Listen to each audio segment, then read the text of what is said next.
What do you need before you can legally use a motor vehicle on the road?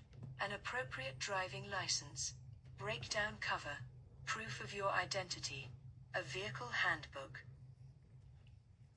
What do you need before you can legally use motor vehicle on the road? دینه مخکې چې قانوني طریقې سره تاسو په سړک باندې موټر وچلوئ نو څه شی باید ولرئ یا د څه شي ضرورت لرئ an appropriate driving license مناسبه driving license باید ولرئ Using a motor vehicle on the road illegally carries a heavy fine and can lead to penalty points. What information is found on a vehicle registration document? The registered keeper, the type of insurance cover, the service history details, the date of the MOT. What information is found on a vehicle registration document? The motor, the registration په کاغذونو کې به کوم معلومات وي یا د registration document logbook او V5C چې دا د یو شي نوم دی کوم چې د موټر کاغذونه وي هغه ته د registration document وي یا logbook ورته وي یا V5C ورته وي په هغې باندې به کوم معلومات وي په هغې باندې چې موټر د چا په نوم رجسټر دی هغه معلومات وي the registered keeper. The registered keeper. Every vehicle used on the road has a registration document. What legal requirement must be met by a newly qualified driver? They must display green L plates. They must have a new photograph taken for their full license. They must be accompanied on their first motorway journey. They must have valid motor insurance. What legal requirement must be met by newly qualified drivers? څوک چې نوی لایسنس پاس کړي هغه کم قانوني تقاضې باید پوره کړي دې نه مخکې چې ډرایوینګ وکړي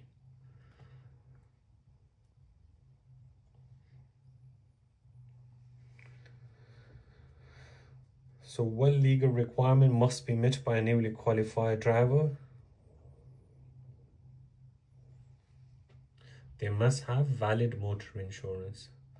So چې نوی لایسنس پاس کړي دې نه مخکې چې ډرایوینګ وکړي په سړک باندې نو باید چې صحیح انشورنس ولري they must have valid motor insurance.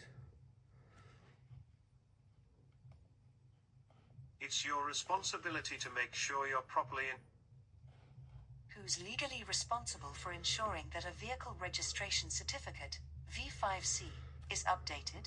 The registered vehicle keeper, the vehicle manufacturer, your insurance company, the licensing authority. Who is legally responsible for ensuring that vehicle registration certificate is updated?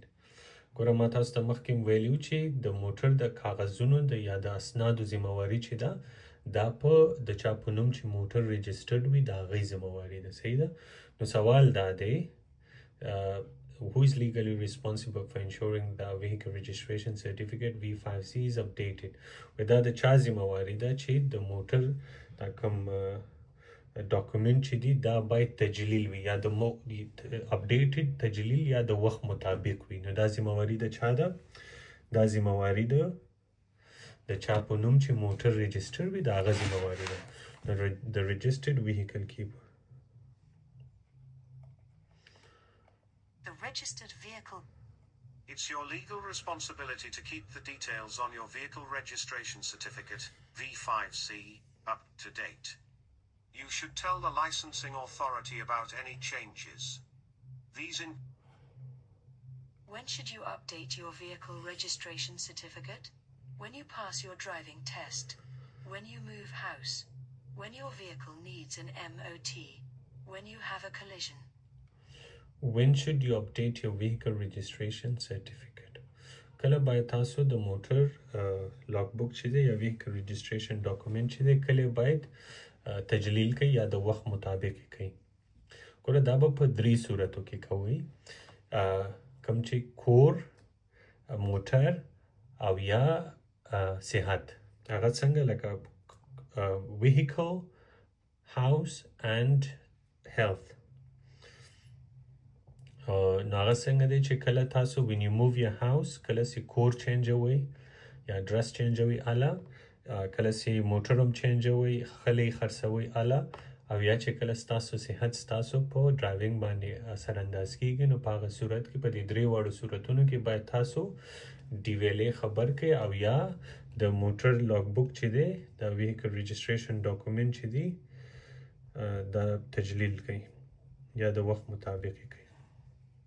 نو when should you update your vehicle registration certificate دا سوال او یا هغه سوال کوم کې چې وی when should you inform DVLA دا سې کوم سوال راځي اوس exactly الفاظ راته نه دي معلوم د دې دواړو سوال چې دی جوابونه یې هغه یو شی دی یا موټر چینجوي کور چینجوي او یا ستاسو صحت ستاسو په ډرایوینګ اثر کوي نو باید تاسو DVLA خبر کړئ او یا مو د موټر کاغذونه تجلیل کړئ. So when you move house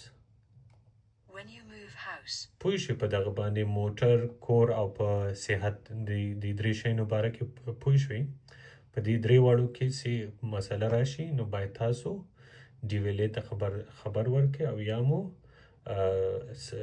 د موټر لاګ بک چې دی دا تجلیل کړئ اپډیټ یې کړئ. As the registered keeper of a vehicle, it's up to you to inform DVLA. Northern Ireland exempt. What's the maximum fine for driving or riding without insurance? Unlimited. £500. £1,000. £5,000. What's the maximum fine for driving or riding without insurance? د انشورنس نه بغیر کو ډرایوینګ وکړي څومره زیات جرمانه لري؟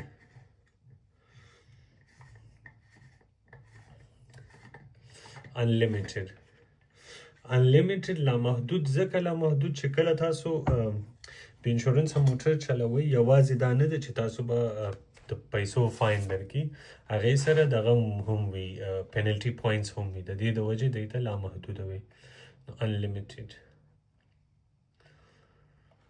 Driving or riding without insurance is a serious offence. For how long is a statutory off-road notification SORN valid? Until the vehicle is taxed, sold or scrapped. Until the vehicle is insured and MOT'd. Until the vehicle is repaired or modified. Until the vehicle is used on the road. For how long is statutory off-road notification SORN valid? سوال دا دی چې تر کومه پورې SORN سرټیفیکیټ کار کوي. باید اول موږ په دې پوه شو چې دا SORN سرټیفیکیټ وایي څه شي ته SORN سرټیفیکیټ دې ته وایي کله چې تاسو اوس موټر لرئ او تاسو مثال تاسو ځئ وطن ته او یو څو میاشتو دپاره نو تاسو خپل موټر چلول نه غواړئ یا کال دپاره ځئ نو تاسو بیا تاسو مجبور یاستئ چې د موټر انشورنس هم وکړئ روډ ټکس هم ورکړئ صحیح ده ځکه موټر ستاسو په نوم دی نو انشورنس به هم ورکړئ روډ ټکس به هم ورکړئ نو د یو کال دپاره چې ته نه چلې نو ضرورت څه شی دی چې ته د موټر انشورنس هم وکړې او روډ ټکس هم ورکړې ځکه فضول درنه دا پیسې ځي نو باید ته څه وکړې ته DVLA ته خبر ورکړې چې زه نور دا موټر نه غواړم وچلوم صحیح شوه نو ما ته SORN سرټیفیکیټ راکړئ نو هغې چې ته هغې خبر کړې نو هغې به تاسو ته SORN سرټیفیکیټ درکړي او د هغې نه وروسته تا ته ضرورت نه وي چې انشورنس یې وکړي او نه تا ته ضرورت وي چې روډ ټکس یې ورکړي او چې کوم روډ ټکس دې ورکړی وي لکه اوس د 3.5 میاشتو روډ ټکس ستا پاتې نو DVLA چې د هغه به تاسو ته کومې روغې میاشتې چې پاتې لکه 3.5 پاتې نو تاسو ته به د 3 میاشتو هغه روډ ټکس هم واپس کړي صحیح شوه نو بیا تاسو ته نه ضرورت شته چې روډ ټکس ورکړئ او نه د انشورنس ضرورت شته او که تاسو داسې ونه کوئ نو مجبور یاستئ چې انشورنس هم وکړئ او روډ ټکس هم ورکړئ که ته یې چلې او که ته یې نه چلې او که ور یې نه کړو نو حتما حکومت والا درنه موټر هم وړلی سي او جرمانه کولی دې هم شي صحیح شوه نو دا د SORN سرټیفیکیټ دا ضرورت دی تر څو تاسو د دغه نه بچ شئ د دې تاوانونو نه بچ شئ او بیا دا تر کومه پورې کار کوي دا تر هغې پورې کار کوي تر څو چې تاسو واپس خپل دا موټر روډ ټکس یې ونه کوئ یا یې خرڅ نه کوئ او یا یې کباړ نه کوئ نو for how long is the statutory off-road notification valid کله پورې کار کوي تر هغې پورې چې تاسو موټر ټکس نه کوئ خرڅ یې نه کوئ او یا یې کباړ نه کوئ okay نو دغه چې دی scrapped کباړ ته وایي چې کباړ یې نه کوي statutory قانوني ته وایي قانوني آف روډ د سرک نه بهر خو یو شی دی چې کله تاسو سون سرټیفیکیټ وکړئ د هغې نه وروسته نشئ کولی چې موټر هم په سرک پرېږدئ صحیح ده د موټر به د سرک نه بار ساتئ لکه خپل پارکینګ ولري یا بل داسې ځای چې د سرک باندې بیا نشئ ودرولی ځکه روډ ټیکس نه لري صحیح ده او سون سرټیفیکیټ دې دپاره تاسو ته مې ایکسپلین کړو تر څو تاسو روډ ټیکس او د انشورنس نه بېغمه سئ So the until the vehicle is taxed, sold or scrapped. Scrap چې دی کباړ ته وي چې یا یې scrap نه کوي. Until the vehicle is taxed, sold or scrapped. A SORN allows you to keep a vehicle off-road and untaxed. SORN will end when... What must you have when you apply to renew your vehicle tax? Valid insurance, the vehicle's chassis number, the handbook, a valid driving license. What must you have when you apply to renew your vehicle tax?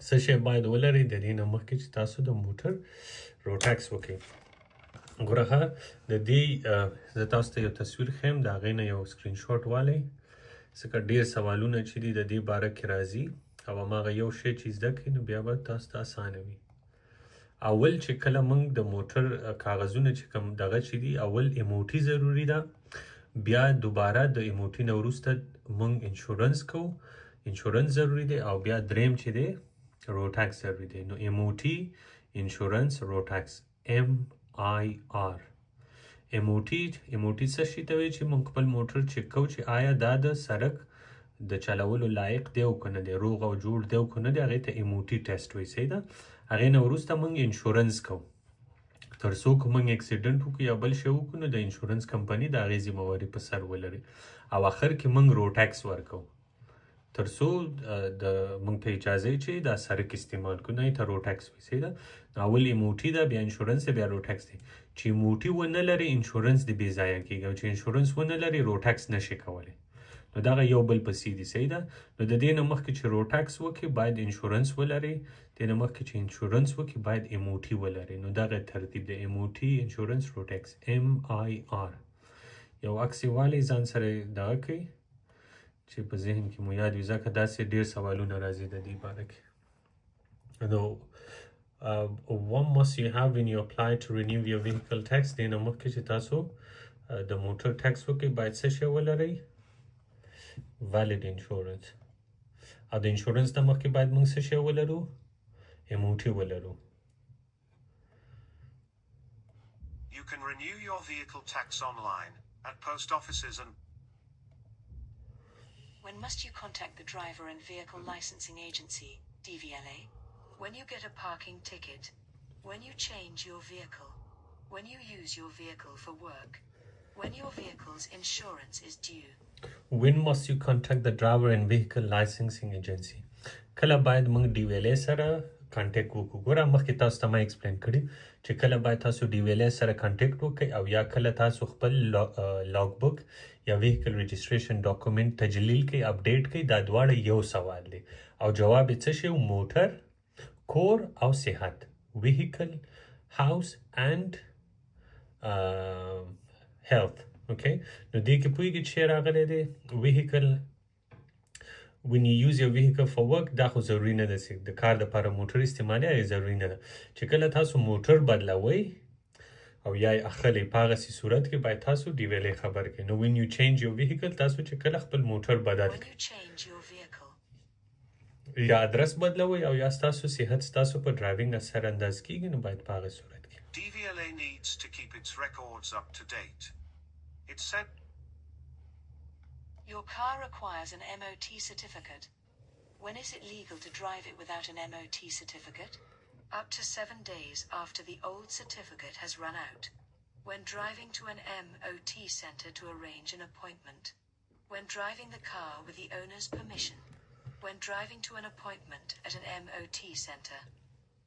Your car requires an MOT certificate. When is it legal to drive it without an MOT certificate?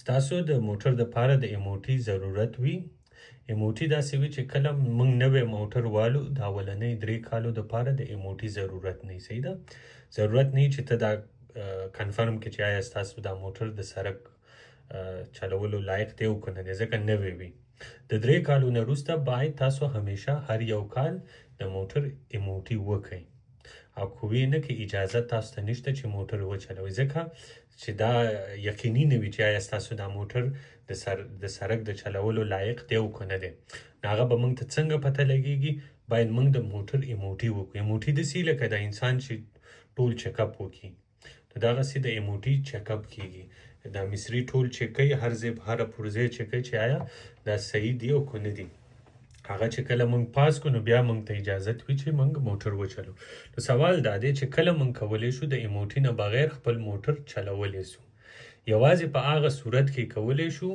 کله چې موږ د موټر ایموټي کوو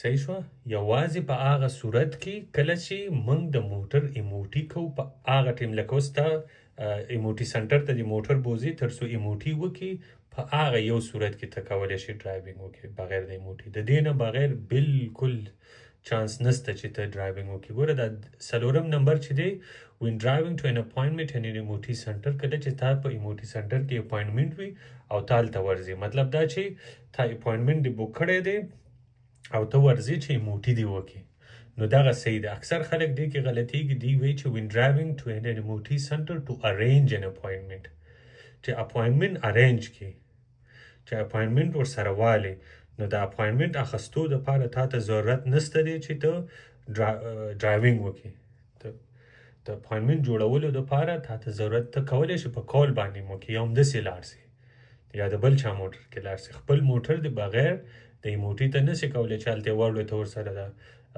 اپوینټمنټ دې فکس کړي اله کولی شي چې کله د اپوینټمنټ وي بوک کړی دی وي مخکې د مخکې او ته ورځې چې ستا د موټر ایموټي وکړي په هغه صورت کې ته کولی شي چې موټر دې ډرایو کړي so when driving to an appointment at an ایموټي سنټر کله چې ستا په ایموټي سنټر کې اپوینټمنټ وي او ته ورځې نو اله ته کولی شي بغیر د ایموټي ډرایوینګ وکړي پوه شئ په دې دواړو فرق باندې When driving to an appointment at an MOT center. یم نو ارینجینګ نه چې کله دې ورځې چې دغه دې وکړي ایموټي دې وکړي When a car is 3 years old, 4 years old in Northern Ireland, it must pass. A police officer asks to see your documents. You do not have them with you. How many days do you have to produce them at a police station? 5 days, 7 days, 14 days, 21 days. A police officer asks to see your documents. You do not have them with you. How many days you have to produce them at a police station? پولیس تاسو نه تاسو د کاغذونو تپوس وکړو یا د اسنادو تپوس وکړو تاسو سره نشته دی لکه اوس د انشورنس کاغذونه انشورنس سرټیفیکیټ یا ډرایوینګ لایسنس درنه غواړي یا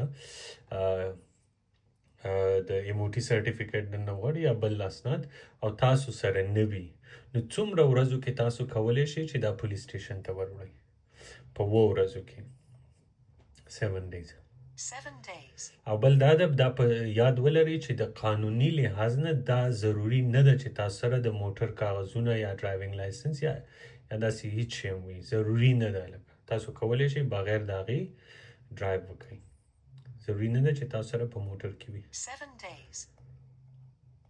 You do not have to carry your vehicle's documents wherever you go. او بل دا چې د موټر کم کاغذونه چې دي لاګ بک چې دی یا رجسټرډ کیپر ډاکومنټ چې دي باید دا هیڅکله تاسو په موټر کې پرې نه دی او وجه دا ده که هر چا ستاسو موټر سره د لاګ بک پیدا کړو نو ډېر په اسانۍ سره یې کولی شي ځان ترې خلاص کړي یا خرڅ یې کړي درنه What's covered by third-party insurance? Damage to your vehicle. Fire damage to your vehicle. Flood damage to your vehicle. Damage to other vehicles.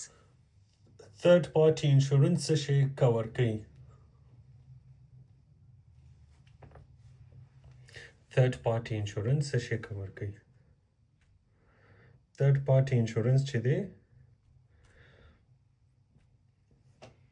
د بل چا موټر کو دغه کې خراب کی او یا بل څوک دی خو کړی وي هغه دا دواړه کور کوي نو injuries to others او بل damage to others damage to other vehicles and injuries to others. څوک د زخمیان کړي وي د هغې خرچه چې هم د ستاسو انشورنس والی په سره خلي او که د چا موټر د خراب کړی هغه هم ستاسو د انشورنس کمپنۍ په سره خلي. نو injuries to others plus damage to other vehicle دلته چې دی یوازې damage to other vehicle منشن کړی دی خو دې سره چې کله damage to other vehicles کله چې third party insurance ولري نو هغې کې injuries to others هم کور کیږي ښه injuries to others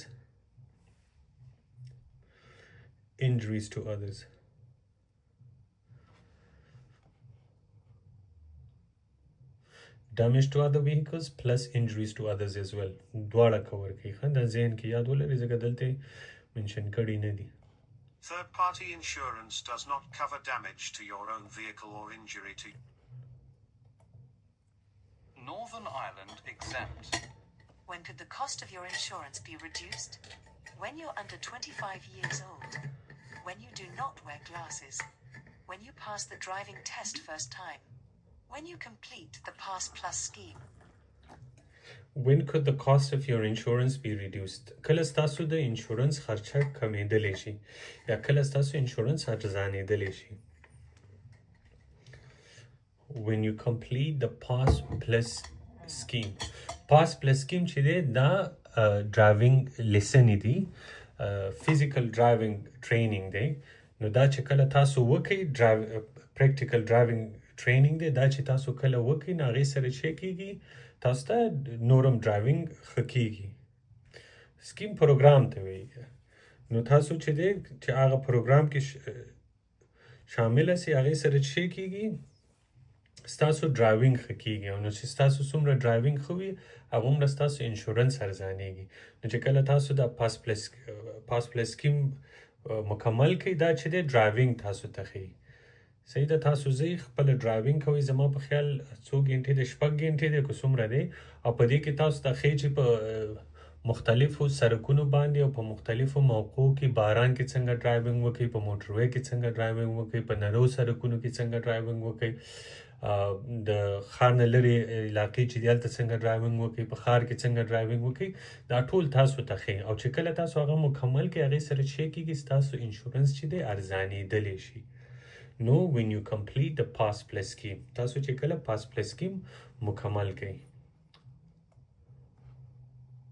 When you complete the Pass Plus scheme.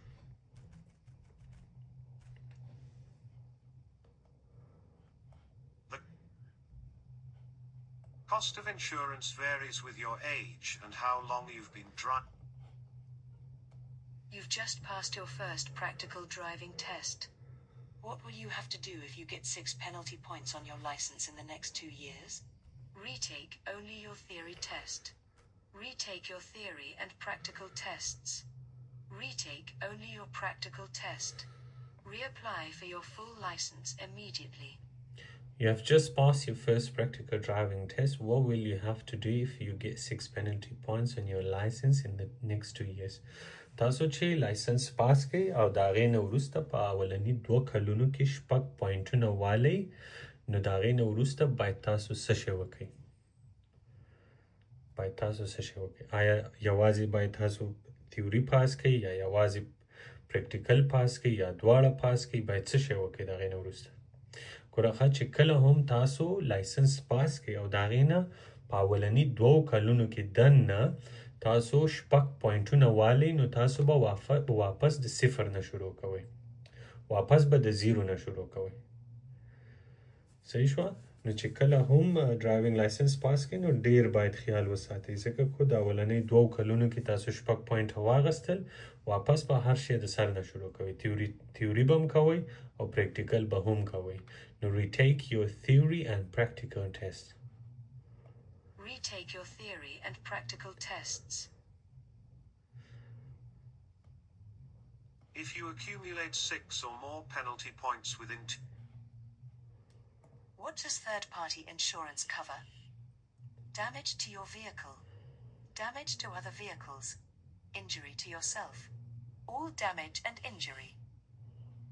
What does third-party insurance cover? Third-party insurance څه شی کور کوي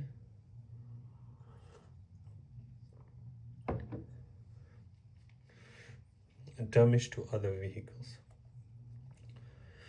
Ako د دې په ځای ګوره ښه د damage to other vehicles کو په د دې په ځای injuries to others راغلی وي نو هغه هم صحیح جواب دی ښه نو دا ذهن کې یاد ولرئ injuries to others چې دی هغه هم صحیح جواب دی third party insurance څه شی کور کوي یو چې د چا موټر دی خراب کو هغه د هغې پیسې هم ستاسو انشورنس والا ورکوي او یا که څوک هم زخمي کړه د هغې ذمهواري هم ستاسو انشورنس والا په سر اخلي نو damage to other vehicles plus injuries to others. Damage to other vehicles. Third-party insurance cover is usually cheaper than comprehensive cover. Who's responsible for paying the vehicle tax? The driver of the vehicle. The registered keeper of the vehicle. The car dealer. The driver and vehicle licensing agency, DVLA. Who is responsible for paying the vehicle tax? د موټر د ټیکس د ویهیکل ټیکس ذمهواري په چا باندې ده مخکې تاسو ما وویل که نه چې د اسنادو څومره ذمهواري چې ده هغه د چا په نوم چې موټر وي د هغې په سر ده د چا په نوم چې موټر وي څوک چې رجسټرډ کیپر وي د هغه ذمهواري کېږي Okay, so registered vehicle keeper.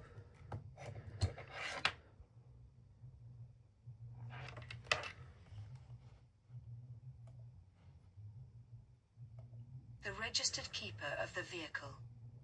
The registered keeper of the vehicle is responsible for paying the vehicle tax or making. In order to supervise a learner driver, you need to have held a full driving license for the same category of vehicle for at least 3 years. What other requirement must you meet? To have a car with dual controls. To be at least 21 years old. To be an approved driving instructor. To hold an advanced driving certificate. In order to supervise a learner driver, you need to have held a full driving license for the same category of vehicle for at least 3 years. What other requirement must you meet? کوم نوی ډرایور چې تاسو د هغې نگراني وکړئ نو تاسو باید 3 کاله زوړ ډرایوینګ لایسنس ولرئ او بل کوم داسې ریکوایرمنټس دي چې هغه پوره کړي یا کوم داسې شرط دی چې هغه هم پوره کړي نو بیا کولی شي چې د یو نوي ډرایور نگراني وکړي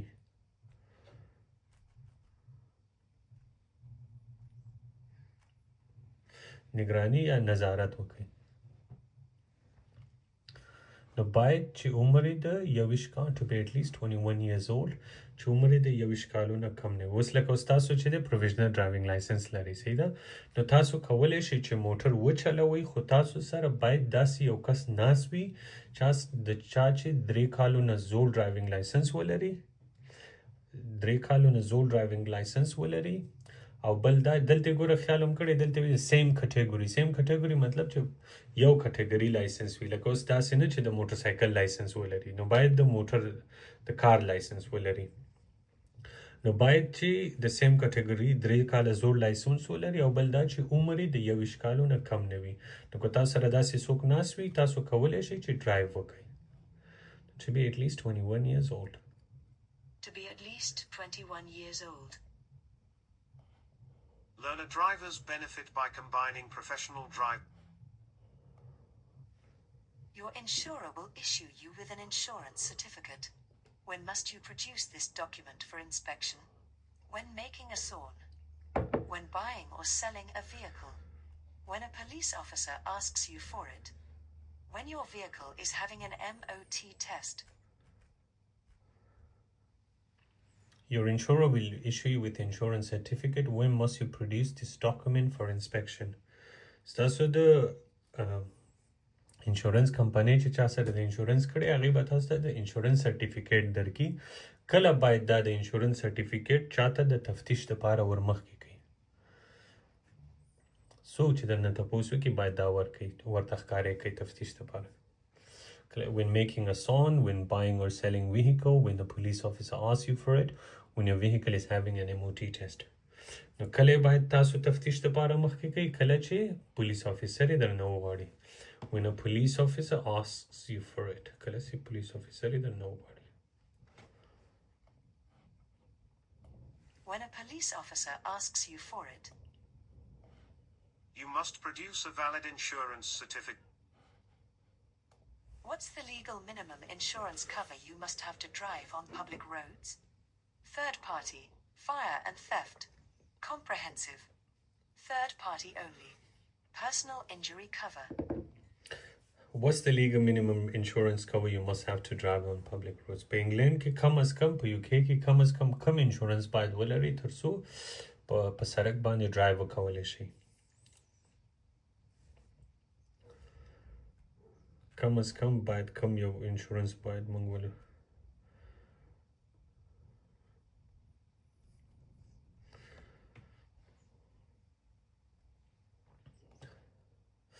Third party چې دی third party هغه انشورنس ته وایي کوم کې چې د انشورنس کمپنۍ دا ذمہواري په سر اخلي چې کله ستاسو اکسیډنټ وشي نو چاته چې کوم تاوان رسولی د هغې ذمہواري ستاسو انشورنس والا په سر لري.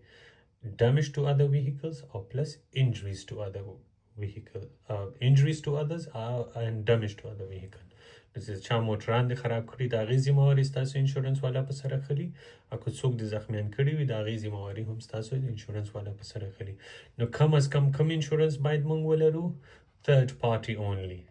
third party insurance باید موږ ولرو او third party کوم یو انشورنس وي کوم کې چې زموږ د انشورنس کمپنۍ دا ذمہواري په سر اخلي چې که د چا موټر هم خراب کو او یا څوک هم زخمی کړه د هغې خرچه چې ده زموږ انشورنس کمپنۍ په سر مني.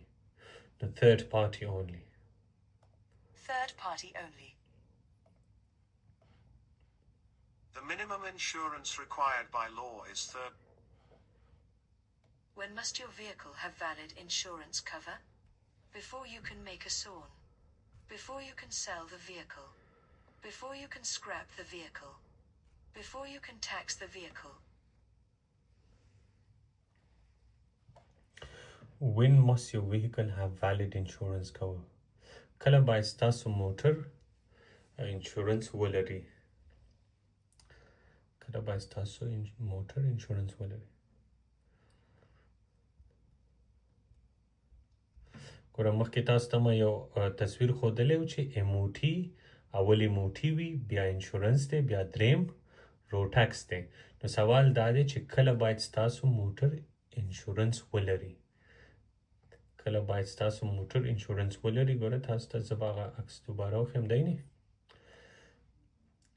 MOT انشورنس روډ ټکس. کله باید ستاسو موټر انشورنس ولري د دې نه مخکې چې موږ روډ ټکس وکړو. ګوره ښه اول MOT ده بیا انشورنس دی بیا روډ ټکس دی. سوال دا دی کله باید ستاسو موټر انشورنس ولري د دې نه مخکې چې تاسو روډ ټکس وکړئ باید ستاسو موټر انشورنس ولري. یعنې اوکې MOT انشورنس روډ ټکس د دې یو تصویر ځان سره والی تر څو ذهن کې مو پاتې سي. MOT انشورنس روډ ټکس اول MOT ضروري ده بیا انشورنس بیا روډ ټکس. سوال دا دی چې کله باید ستاسو موټر انشورنس ولري د دې نه مخکې چې تاسو روډ ټکس وکړئ. Before you can tax your vehicle. Okay, so before you can tax your vehicle. Before you can tax the vehicle. Your vehicle must have valid insurance cover before you can tax it. What circumstances require you to notify the Driver and Vehicle Licensing Agency, DVLA? When your health affects your driving. When you have to work abroad. When you lend your vehicle to someone. When your vehicle needs an MOT certificate. What circumstances require you to notify the Driver and Vehicle Licensing Agency, DVLA? په کوم حالاتو کې باید تاسو DVLA ته خبرداری ورکړئ او یا خبر کړئ. مخکې تاسو ته ما ویلي و چې کله باید موږ DVLA ته خبر ورکړو او یا کله باید موږ خپل د موټر ویهیکل رجسټریشن ډاکومنټ تجلیل کو. په دریو حالتو کې یو دا چې کور بل موټر او بل صحت. کله چې تاسو صحت ستاسو په ډرایوینګ اثر اچوي کله چې تاسو کور بدلوي ادرس چینجوي او یا کله تاسو موټر چینجوي موټر خرڅوي یا اخلي نو په دې دریو صورتونو کې باید تاسو DVLA خبر کړئ او یا مو د موټر کاغذونه تجلیل کړئ یا د وخت مطابق کړئ. نو جواب یې څه شی وي when your health affects your driving کله چې ستاسو صحت ستاسو په ډرایوینګ اثر انداز کیږي یا غذا چې نو باید خبرې When your health affects your driving. DVLA holds the records of all vehicles, drivers and riders in. For how long is an MOT certificate normally valid? 3 years after the date it was issued. 10,000 miles. 1 year after the date it was issued. 30,000 miles. For how long is an MOT certificate normally valid? MOT certificate د څومره وخت لپاره کار کوي For how long is an MOT certificate normally valid? چې کله موږ نوې موټر والو نوې موټر نو د 3 کالو لپاره ضرورت نه وي چې موږ دغه MOT وکړو او د 3 کالو نه وروسته باید موږ هر کال موټر ته MOT وکړو نو چې کله هم موږ MOT وکړو بیا هغه د 12 میاشتو پورې کار کوي یا یو کال پورې کار کوي So for how long is an MOT certificate normally valid? 1 year after the date it was issued. The 1 year after the date it was issued کله چې ایشو شوی دا غینه یو کال پورې کار کوي1 year after the date it was issued. Some garages will remind you that your vehicle is due for its annual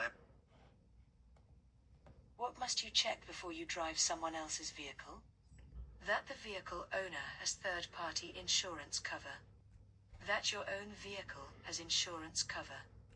That the vehicle is insured for your use. That the insurance documents are in the vehicle.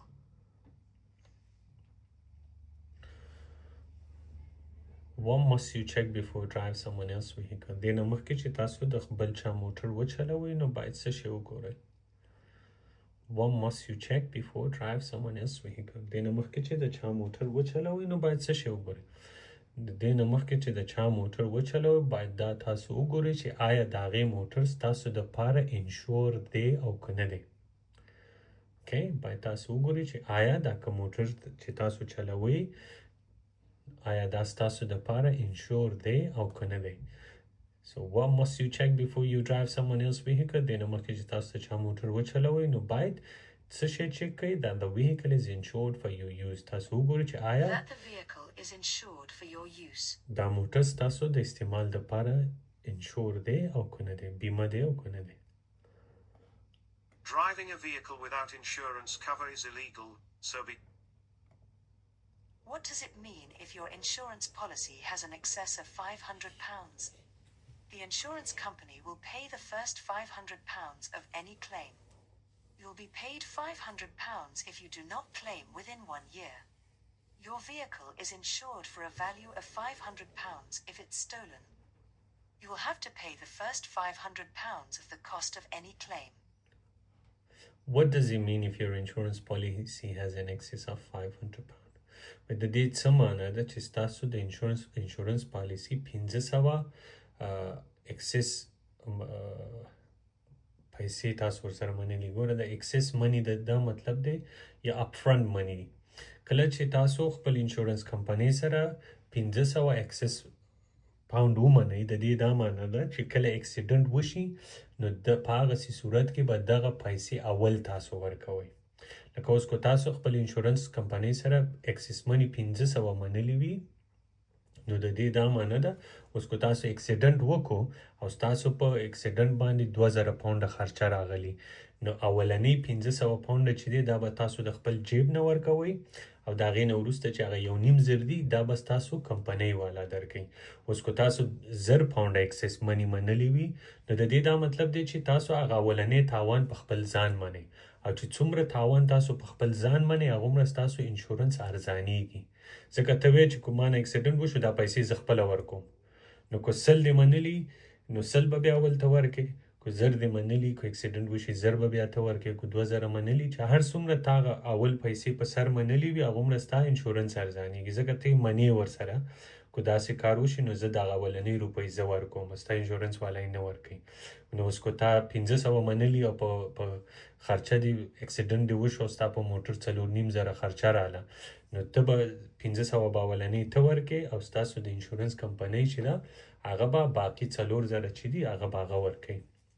نو دوی به کوم جواب راځي؟ You will have to pay the first 500 of the cost of any claim. کو کوم کلیم وشي او یا کوم تاوان وشي نو هغې کې به اولنۍ you will have to pay the first. پوه شوې پې؟ د اولنۍ روپۍ چې دي دا به تاسو ورکوئ.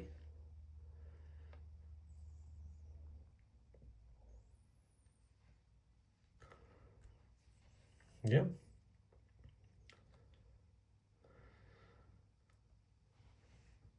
دا ډېر ضروري سوال دی، دا اکثر راځي په ټیسټ کې. ها دا اکثر راځي. You will have to pay the first 500 of the cost of any claim. You will have to pay the first £500 of the cost of any claim. نو دا اولنۍ چې کومې روپۍ اپ فرنٹ منی ویلی شي یا د ذهن کې ساتلو دپاره داسې اپ فرنٹ منی ویلی شي کوم چې پیسې موږ مخکې تر مخه ورکوو. او چې څومره دا په یاد ولرئ که کله تاسو بیا انشورنس هم کوئ نو څومره چې تاسو د ایکسس منی زیات په خپل ځان منئ هغومره ستاسو انشورنس ارزانېږي. ښه نو چې کله بیا انشورنس کوئ د هم ذهن کې وي چې کله څومره چې تاسو ایکسس منی په ځان زیات منئ ځکه تاسو دا منئ خپل انشورنس کمپنۍ سره کو اکسیډنټ وشو دا پیسې زه درکوم. چې څومره زیاتې په ځان منئ هغومره ستا انشورنس ارزانېږي. Having an excess on your policy will help to keep the premium down. However, if you... Northern Ireland exempt. When will a new car need its first MOT test? When it's 1 year old. When it's 3 years old. When it's 5 years old. When it's 7 years old. When will a new car need its first MOT test? کله بس نوې موټر ته د ایموټي ضرورت وي چې نوې موټر والی کله هغې ته د ایموټي ضرورت وي. نوې موټر ته چې 3 کالو پورې زوړ نه وي د ایموټي ضرورت ورته نه وي. When it's 3 years old. When it's 3 years old. او پوهېږي ولې 3 کالو پورې د انشورنس دغه نه وي ایموټي ضرورت نه وي.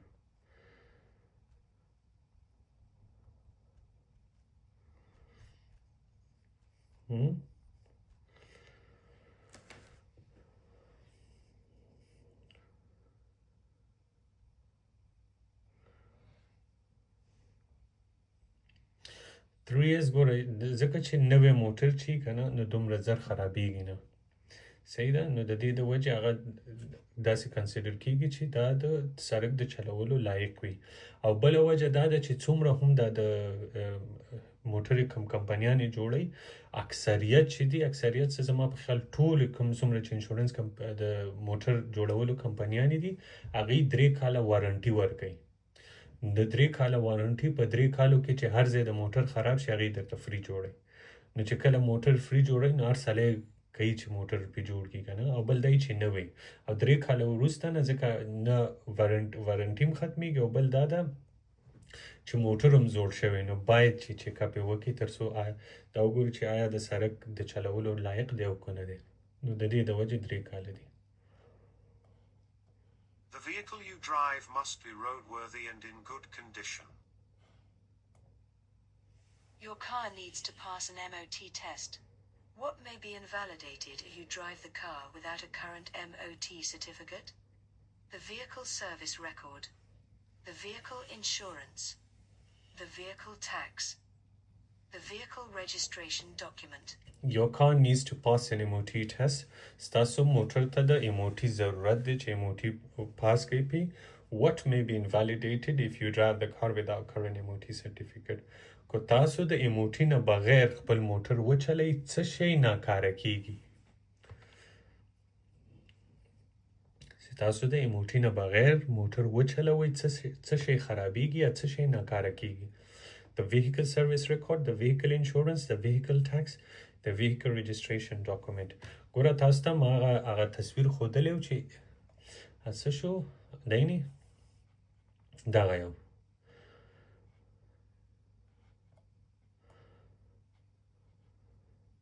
MOT insurance road tax چې MOT ونه لري څه شی بیکاره کیږي MOT پسې لاندې شی دی انشورنس هم ناکاره کیږي نو چې تاسو MOT ونه لري او تاسو موټر چلوئ نو انشورنس هم خرابیږي Okay, MOT insurance road tax دا په ذهن کې یاد ولرئ MIR نو MOT چې ونه لرئ انشورنس هم خرابیږي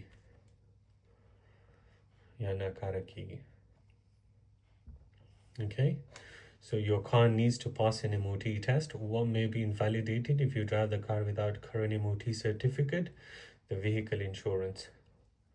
Push up STR. The vehicle insurance.